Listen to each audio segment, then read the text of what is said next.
बढ़ेगा नहीं बढ़ेगा? तो राष्ट्र के निर्माण में आरक्षण की बहुत बड़ी भूमिका है। लेकिन मैंने कहा एक वर्ग ऐसा है जिसको आरक्षण से बड़ी दिक्कत होने लगी है, और ये वो वर्ग है जिसको खुद भी आरक्षण मिलता है, मिलता नहीं मिलता है? ईडब्ल्यूएस के नाम पर ऊंची जाति को आरक्षण मिलता नहीं मिलता है? पहले तो दलितों को आरक्षण था, फिर पिछड़ों को आया, अब ईडब्ल्यूएस के नाम पर 2019 से लगातार आरक्षण चल रहा है। तो अब ये वो लोग आरक्षण को पुरुष रहे हैं, गाली दे रहे हैं, जिनको खुद को आरक्षण ईडब्ल्यूएस के नाम पर मिलता है, जिन्होंने हजारों हजार करोड़ की संपत्ति बना रखी है, वो भी ईडब्ल्यूएस का सर्टिफिकेट बनवाएगा और जाकर के नौकरी में आरक्षण दे देता है। और वो आदमी जो आरक्षण से नौकरी लगी है, जिसके नंबर दलित समाज के बच्चे से कम है, वो दलित समाज के बच्चे को आरक्षण के लिए गाली दे रहा है। क्या मजे की बात है या नहीं साहब? अभी कुछ समय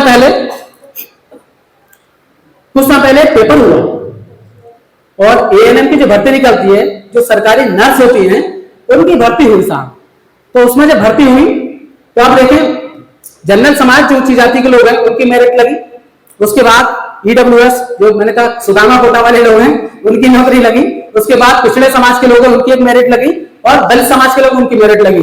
तो जो लोग आरक्षण को गाली देते हैं, अब वो जरा बताएं कि उस एग्जाम में दलित बच्चे का सिलेक्शन 33 नंबर पे हुआ था और ईडब्ल्यूएस में ऊंची जाति के लोगों का सिलेक्शन 3 नंबर पे हुआ। कितने नंबर पर? 3 नंबर पर सिलेक्शन हुआ। दलित समाज का बच्चे इसके आरक्षण को गाली देते हो, 35 नंबर पे भर्ती पाया, और तुम जो दुनिया भर की गाली बक रहे हो, हजारों साल से व्यवस्था में हो, तुम्हारे बच्चे का सिलेक्शन 3 नंबर पे हो गया, उसके बावजूद भी हमारे आरक्षण को गाली देते फिरते हो। बड़े मजे की बात है, लग रही नहीं लग रही साहब? लग रही है मजे की बात? वो 3 नंबर पे नौकरी पा गया, हम 35 नंबर पे नौकरी पाए, उसके बाद भी गाली हम ही खा रहे हैं, तो तुम आरक्षण से लग गए, तुम्हारे अंदर योग्यता नहीं। अब जरा बताएं मुझे, 35 नंबर वाली दलित समाज की नर्स में ज्यादा योग्यता होगी या 3 नंबर पाई ऊंची जाति ईडब्ल्यूएस वाली बच्ची में ज्यादा योग्यता होगी? जरा बताएं हमें लोग। इसलिए मैंने कहा कि आरक्षण को अब ये इनको दिक्कत होने लगी है। तो बाबा साहब ने जो कंसेप्ट दिया, अब ये क्या करते हैं कि आरक्षण से हम लोग यहां तक पहुंचे। पहली पीढ़ी जब आरक्षण पे आई, पहली पीढ़ी जब आरक्षण का लाभ लेकर के आई, तो बहुत मुट्ठी भर लोग आरक्षण का लाभ लेकर के आ गए। उसके बाद जैसे ही मुट्ठी भर लोग आरक्षण का लाभ लेकर के आए, नौकरियों में पहुंचे, आईएएस आईपीएस कलेक्टर बने, कर्मचारी बने, बाबू बने, शिक्षक बने, उसी समय साहब कांशीराम निकल आई। तो 1964 में साहब कांशीराम ने नौकरी छोड़ गई, तो साहब कांशीराम ने देखा कि अब आंदोलन खड़ा करना है, इसी समाज के लिए लड़ना है, तब इस समाज के पास तो कुछ है नहीं। जब समाज के घर घर जाकर देखा तो पता लगा सबके कनस्तर खाली है, किसी के घर में आटा तक नहीं है। साहब को लगा कि इसके घर में तो आटा नहीं है, व्यवस्था कैसे करेगा, और मूवमेंट हमें खड़ा करना है, बहुत बड़ा आंदोलन खड़ा करना है। ये जो व्यवस्था हजारों साल से हमें गुलाम बनाकर रखती है, इस व्यवस्था से लड़ना है। इस व्यवस्था से लड़ने के लिए संसाधन चाहिए। अब साहब ने देखा, घर घर जब गए, गांव गांव घूमे साहब, तो पता लगा किसी घर में आटा नहीं है, किसी के घर में सब्जी नहीं है, किसी के घर में तेल नहीं है, किसी के घर में कुछ नहीं है, किसी के घर सोने का बिस्तर नहीं है। तो साहब समझ गए कि समाज को साथ तो लेना होगा, लेकिन ये समाज को बहुत ज्यादा मदद नहीं कर पाएगा। तब बाबा साहब अम्बेडकर का आरक्षण लेकर के जो समाज तैयार हुआ था, जो पहली पीढ़ी नौकरी तक पहुंची थी, साहब ने क्या किया, उस पहली पीढ़ी को साहब ने धीरे धीरे करके इकट्ठा करना शुरू किया। उनके घर गए, उनके ऑफिस गए, उनके दफ्तर गए, और उनको समझाया कि जो लड़ाई है तुम्हारे बच्चों की, अगली पीढ़ी तक अगर आरक्षण पहुंच पाए, इसके लिए इस लड़ाई में शामिल हुए। और उस सारे वर्ग को सामने इकट्ठा करके एक संगठन बना दिया, वामसेल। तो तमाम सारे सरकारी कर्मचारी, लाखों लाख सरकारी कर्मचारियों को सामने इकट्ठा करके वामसेल बना दिया।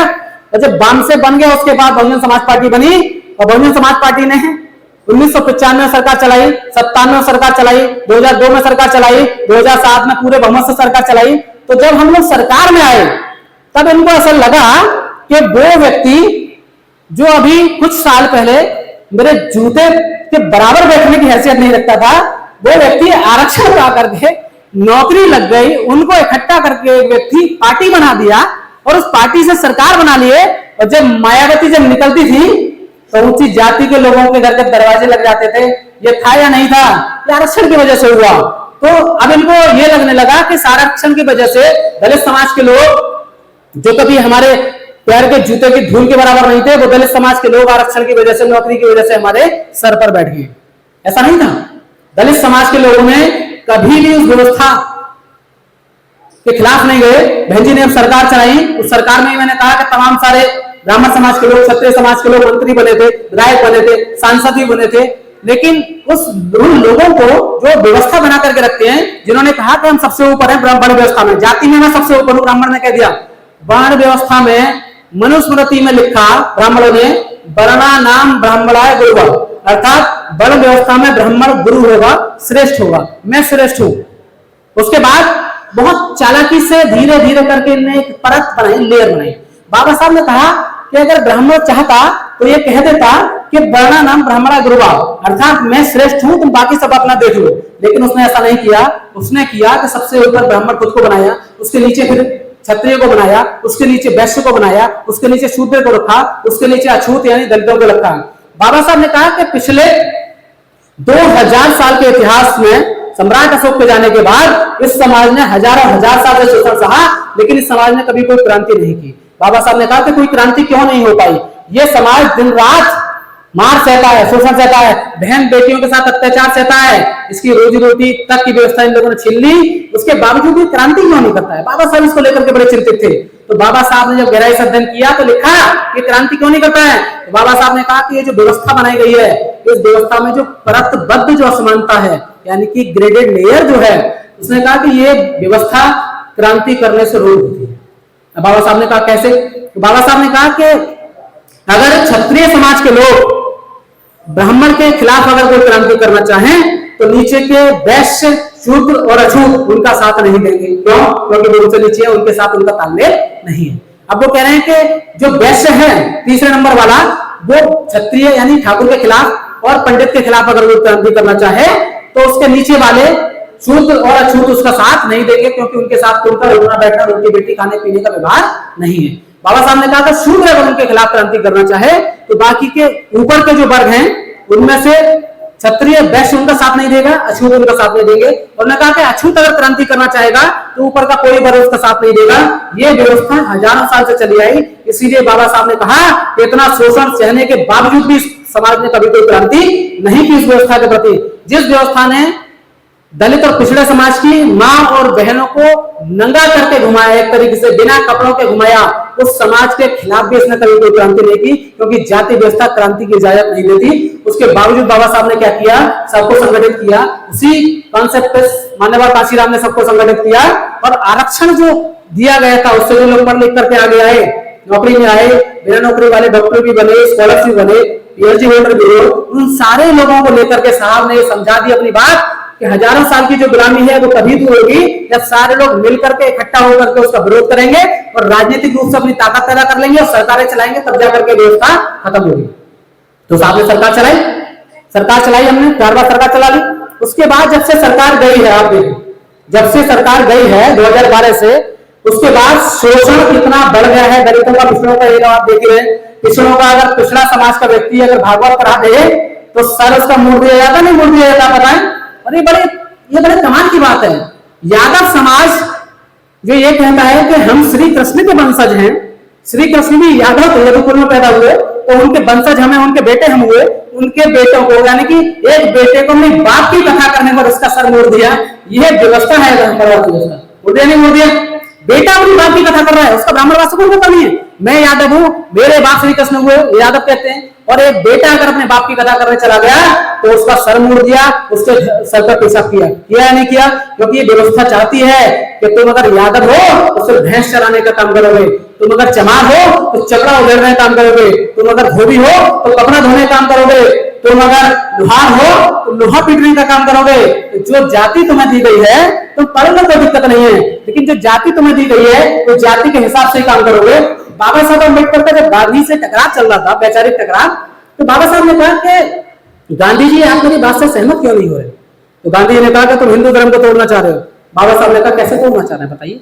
तो गांधी जी ने कहा कि अम्बेडकर मैं मानता हूँ कि हिंदू समाज में नीची जातियों को शोषण हुआ है, पर यह तरीका तुम्हारा सही नहीं है। मैं काम करूंगा कि मैं ऊंची जाति के लोगों में घूमूंगा, उनसे कहूंगा कि साहब आप अपना हृदय परिवर्तन कर लीजिए, जरा अपने दिल को बदल लीजिए, ऊंची जाति के लोगों से कहूंगा कि नीची जाति के लोगों को शोषण न करें। तो बाबा साहब ने कहा कि गांधी जी आप 1000 साल में आप पैदा हुए और ये मानता हूं कि आपकी बात को पूरा समाज स्वीकार करता है, और आपके बाद कोई गांधी पैदा हुआ, महात्मा पैदा हुआ या नहीं हुआ हमें क्या पता, तुम्हें 1000 साल तुम तैयार नहीं कर सकता। आप 1000 साल में पैदा हुए, हो सकता अम्बेडकर 1000 साल बाद भी पैदा ना हो, तब आप क्या करेंगे? अम्बेडकर ये वाली बात सही नहीं है, हम लोगों से बात करेंगे, देखो कहेंगे कि भाई तुम लोगों का शोषण छोड़ दो, नीची जाति के लोग हैं। तब बाबा साहब ने कहा कि ये जो शोषण है जिसके खिलाफ मैं लड़ रहा हूं, ये हजारों हजार पुराना 7 साल पुराना शोषण है और इससे लड़ने के लिए जितने भी तरीके मुझे अपनाने पड़ेंगे वो मैं अपनाऊंगा। और अंत में अगर मुझे लगेगा कि शोषण से मुक्ति का तरीका अगर हिंदू धर्म को लात मार देना है तो मैं उसको लात भी मार दूंगा। 1956 में बाबा साहब अम्बेडकर ने हिंदू धर्म को लात मार दी, दुनिया का सबसे बेहतरीन धर्म बौद्ध धर्म बाबा साहब ने अम्बेडकर ने अपना दिया और कहा कि आज से मैं बुद्ध हो गया हूं, आप सारे लोग भी बौद्ध हो जाएं, क्योंकि बौद्ध धर्म एक ऐसी पहचान है समानता, स्वतंत्रता और भाईचारे की बात करती है, उसमें कोई ऊंची नीच नहीं है। बहुत लंबा समय बाबा साहब का गांधी से भी टकराव हुआ जाति को लेकर के। गांधी जी की समझ से थी, बाबा साहब ने कहा कि हम चाहते हैं कि हमारे बच्चों को पढ़ाइए, स्कूल भेजिए, कॉलेज भेजिए, यूनिवर्सिटी भेजिए, तुम्हारे बच्चे तो पढ़ते हैं। तो गांधी ने कहा बढ़िया, क्या दिक्कत है बताइए, मैं आज ही गवर्नर जनरल को लेटर लिख देता हूँ और मैं कह दूंगा कि दलित समाज के, शोषित समाज के जितने बच्चे हैं सबको स्कूल कॉलेज में एडमिशन करा दिया जाए। लेकिन मेरी शर्त है अम्बेडकर, और शर्त यह है कि तुम पढ़ लो यार, कोई बात नहीं है, तुम जो है स्कूल पहुंचो, कॉलेज पहुंचो, यूनिवर्सिटी पहुंच जाओ, पढ़ लो, पीएचडी कर लो, रिसर्च करो, एमए करो, बीएड करो, एमफिल करो, लेकिन शर्त यह है कि जो तुम्हें काम दिया गया हजारों साल से तुम काम नहीं करोगे, बस खाली पढ़ लो, कोई दिक्कत नहीं है। तो गांधी कह रहे हैं कि तब पढ़ लेंगे, हमें कोई दिक्कत नहीं है, लेकिन देखो काम नहीं करोगे, समझ रहे हो ना, हजारों साल पहले जो हमने समझाया है, काम नहीं करोगे, तुम्हारा काम क्या है, तुम चमार हो तो तुम चमड़ा ही छीलोगे, तुम काहे वकील बनने पर लगे हुए।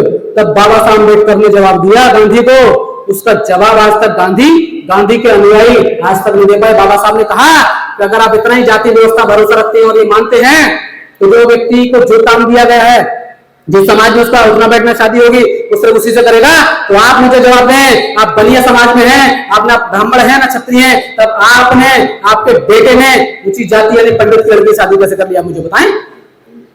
आप तो बनिए है ना, तो आप जातिवादी को मान रहे हैं, तो बनिए का काम तो वकालत करना नहीं है, वकालत करना तो पंडित का काम है। तो बनिए का काम क्या है, आप तराजू लेकर के बैठिए, तब पता लगेगा ये आपका काम है। और बनिए का काम नहीं है पंडित की लड़की शादी करना। आपके बेटे ने पंडित की लड़की शादी कर ली, तो गांधी जी आपके लिए सब नियम कानून बराबर हैं। तुम बनिए होकर भी पंडितों का व्यापार अपना लोगे, तुम बनिए होकर भी पंडित की बेटी से शादी कर लोगे, अछूत अछूत पन नहीं लगा रहेगा। पढ़ने लिखने के बावजूद, पीएचडी करने के बावजूद भी हम खाल ही खींचेंगे, सिर्फ हम कपड़े ही धोएंगे या हम दूसरे किस्म के गंदे काम करेंगे। तब गांधी ने कहा, गांधी के पास कोई उत्तर तो था नहीं, तो गांधी मौन हो गए। और उस सवाल का जवाब आज तक गांधी और जितने अनुयायी हैं, कोई आज तक उस सवाल का जवाब बाबा साहब का नहीं दे पाया। बाबा साहब ने गांधी से एक बात और कही कि मैं तब इस बात को मानूंगा कि आप दलितों के अछूतों की मुक्ति के लिए काम कर रहे हैं, कि जो भी व्यक्ति कांग्रेस की सदस्यता लेता है आप उसके लिए अनिवार्य शर्त रख दीजिए कि जो कांग्रेस का सदस्य होगा वो अछूत और दलितों से घृणा नहीं करेगा, ये लिख करके देगा। जो व्यक्ति खादी पहनेगा वो ये लिख करके देगा कांग्रेस के कार्यालय में कि मैं दलितों के साथ खाना खाऊंगा, रोटी बेटी का व्यवहार करूंगा, सारे काम करूंगा। अगर ये कर सकते हैं आप, तब मैं आपके साथ खड़ा हूं, और अगर आप नहीं कर सकते हैं तब हमारी और तुम्हारी दो बनी रहेगी।